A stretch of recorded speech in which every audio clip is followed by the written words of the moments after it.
dito sa announcement na to, meron siyang good news and then may bad news, no? Para sa mga nag-apply na at saka sa mga mag-a-apply pa lang dito sa PGP para sa kanilang parents and grandparents. So, magkakaroon ng opportunity and chance yung mga gustong papuntahin dito yung kanilang parents and yung kanilang grandparents. But, what is the bad news, guys?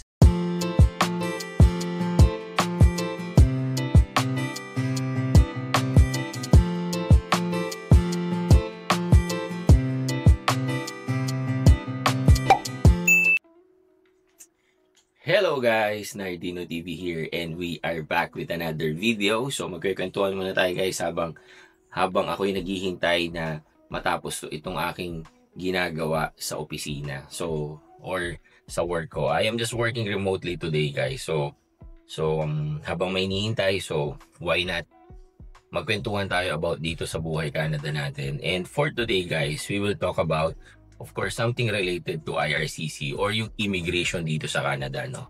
So, if you remember guys, early this year, January, nag-release tayo ng vlog regarding dun sa PGP, you know? Sa mga hindi nakakaalam guys, ang PGP is yung Parents and Grandparents Program, right? Anong ibig sabihin nito guys? Ito yung pathway or yung visa para sa mga parents natin and grandparents natin. So, kung ikaw ay PR dito, or citizen dito, you have an opportunity para i-sponsor yung iyong mga magulang or si lolo, si lola na pumunta dito at pag na-approve, landed PR sila dito guys. Yun yung kagandahan ng PGP.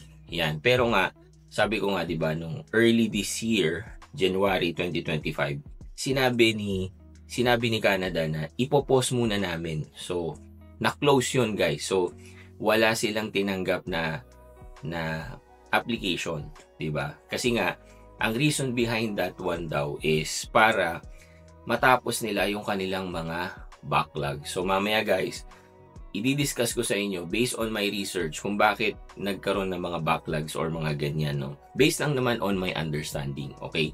And yun nga. So yun yung announcement nila early this year. So, maraming nalungkot dyan. Siyempre guys, marami kasing nag-aasam din, di ba, na papuntahin yung kanilang mga magulang dito sa Canada at saka si lolo, si lola. Kasi guys, siyempre yung mga nakikita natin dito, no, kahit di natin aminin, nakakatulong kasi yan talaga pag meron kang extended family dito, no. Lalo na kung may mga anak ka, at least, 'di ba? Meron kang magiging katuwang na tumingin sa mga anak mo, 'di ba? Kasi syempre kung ikaw is tatrabaho ka talaga ng physical talaga, no? Unlike us na we can work remotely sa bahay, at least nakikita pa rin namin yung mga anak namin. Pero kasi dun sa mga iba na nagtatrabaho, no? Physically, like yung mga nurse, di ba, yung mga doctors, yung mga engineers na kailangan nilang pumunta ng field. Syempre, wala silang ibang option kundi daycare kapag may mga anak silang maliliit, di ba? So, yan yung mga usual na nakikita natin dito sa Canada na setup. Dinadala nila dito si parents or si lolo, si lola, at least merong tumitingin sa mga apo, di ba? Sa mga bata. Anyway, so, yun nga. But, may announcement si IRCC. Babasahin ko na lang guys para hindi ako magkamali, no. This was released July 16, 2025. Ang sabi dito, IRCC will accept up to 10,000 complete application for sponsorship under the Parents and Grandparents Program or yung PGP. Right? This year. Starting on July 28, 2025 and over the course of approximately 2 weeks, IRCC will send invitation to apply to interested potential sponsors. So nung July 28 guys, nag-start na silang mag-process and ang quota nga nila is 10,000. Remember that quota guys kasi meron niyang purpose later pag pinakita ko sa inyo kung ano yung mga quota since 2020 and probably that is also the reason why we have backlogs. Okay? So syempre, that is a good news, no? Pero guys, dito sa announcement na to, meron siyang good news and then may bad news, no? Para sa mga nag-apply na at saka sa mga mag-a-apply pa lang dito sa PGP para sa kanilang parents and grandparents, okay? So, ano yung good news? Of course, the good news is, yun na nga, PGP is open, right? Open, and they will start to process no July 28 and for the next 2 weeks, right? But, yun nga, di ba, sabi, they have a quota of 10,000 applicants, right? And, that is a good news, right? Of course, magkakaroon ng opportunity and chance yung mga gustong papuntahin dito yung kanilang parents and yung kanilang grandparents. But, what is the bad news, guys? The bad news is yung naka-bold na announcement on the same post. Babasahin ko sa inyo, guys. Ang sabi dito, anyone who submitted an interest to sponsor form in 2020, remember guys, 2020, 2025 na ngayon, so 5 years ago, but has not yet received an invitation to apply is encouraged to check the email account they provided in 2020. They should make sure to check their junk and spam folders. So just imagine guys, ang uunahin pala nila, based on my understanding guys, diba? They open the application of PGP, pero uunahin nila, of course, yung mga backlogs pa rin from 2020 guys, no? So, sa pagkakaintindi ko, kahit na mag-submit ka ngayon, there is no assurance na mahaharap nila yung application mo or kung mapaprocess nila yung application mo. Kasi nga, 2020 guys, paano yung 2021, 2022, 23, 24, di ba? May mga nag-apply din noon at may mga backlogs din, di ba? Ang sabi pa dito, due to the number of forms remaining in the pool of interest to sponsor submission from 2020, IRCC will send invitation to apply to potential sponsors from that pool instead of opening a new interest sponsor form. Napakalinaw nun guys, no? So, although nag-open sila ng application for this July, for the next 2 weeks, ang aasikasuhin nila guys is yung mga backlogs pa rin, hindi yung mga bagong papasok. Yun lang yung pagkakaintindi ko, no? So ngayon guys, magsasubmit ka ba? Well, it's up to you, di ba? Kasi, kung 2025 ngayon at ang hinaharap nila is yung 5 years ago na data, so kung magiging ganun ang trend for the next years, I assume, di ba, na kung magsasubmit ka ng 2025, mahaharap yung papel mo 2030 na, di ba?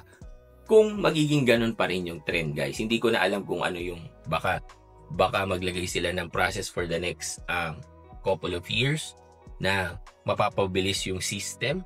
We don't know, right? Now, saan nanggaling yung backlogs, guys? Ito yung data, guys, na nanggaling ng Canada.ca, no?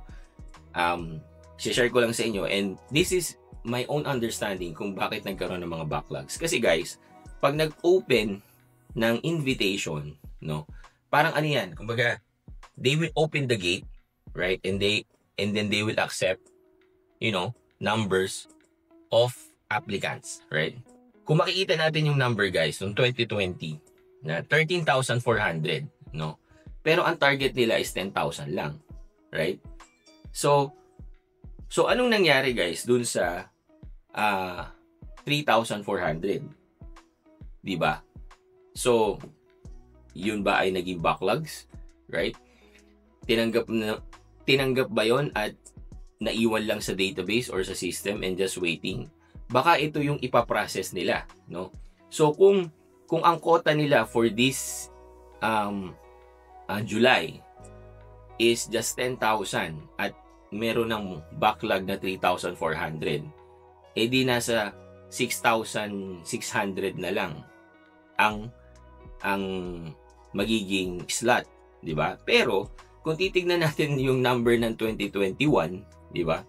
34,500 invitation and 30,000 lang ang target. So, ano na namang nangyari doon sa butal na 4,500, di ba? So, kung tama ang pagkakaintindi ko, that is another backlog, di ba? 2022, 23,100. Pero 15,000 lang yung target. 'Di ba? So, anong nangyari ulit doon sa 8,100 na butal? 'Di ba? And same goes with 2023 na 24,500 pero 15,000 lang ang target. Right? And now, 2025 ang sabi dito, 'di ba? 17,860 invitation pero 10,000 lang yung target. So kung titingnan natin yung number, guys, nagre-release sila ng target for this year, pero ang kinukuha na nila na pool is yung lumang list, which is yung mga nakaraang taon. Diba? So, kung tama ang pagkakaintindi ko, pag nag-apply ka ngayong 2025, malabo na makasama ka sa pool. Diba? Kung ang pagbabasihan natin, guys, is yung mga numbers na ni-release nila na yung mga nag-submit versus doon sa target lang nila nakunin. Diba? Kasi laging merong butal, guys. Lalong-lalo na yung doon sa 2022 tsaka 2023. Diba? Na halos nasa 8,000 ang butal. Diba? So again, this is a good news kasi nga na-open ulit, at least they are processing old applications, 'di ba? So good news to para dun sa mga nag-submit noong 2020. Merong possibility, guys, na kung kayo ay nag-submit nung time na yon at saka 2021 siguro, 'di ba? This is your year, 'di ba? Kasi possible na si IRCC yan yung i-process nila. Diba? So, again, kung ako ang tatanungin, ipaprocess mo ba? No? Well, depende. Diba? Ang daming reason na kung bakit mo hindi isasubmit at kung bakit ka rin magsasubmit. Diba? If yung numbers lang, well, if you are willing to wait, diba? Sabi ko nga, diba? Kung yun ang trend, so kung mag-submit ka ngayon 2025, possible na i-process yan 2030, di ba? So kung yung parents mo and grandparents mo are willing to wait that long, di i-submit mo, di ba? Kasi nga, meron naman tayong ibang mga visa like tourist visa, right? Super visa, yung mga ganyan, di ba? So kung talagang nagmamadali sila, yun muna, di ba? Ang pagkakaiba nga lang kasi, hindi sila permanent resident dito, di ba? So hindi sila makaka-acquire ng the same benefits na mga nakukuha ng mga na naglaland dito as PR using yung PGP. Ayan. So yun yung good news and bad news regarding dito sa bagong announcement ng IRCC with regards to sa parents and grandparents program. Okay? So again, it's up to you guys kung kayo ba ay magsasubmit or hindi. So it's up to you. Okay? So thank you again for watching, guys, and see you on my next video. Peace, guys.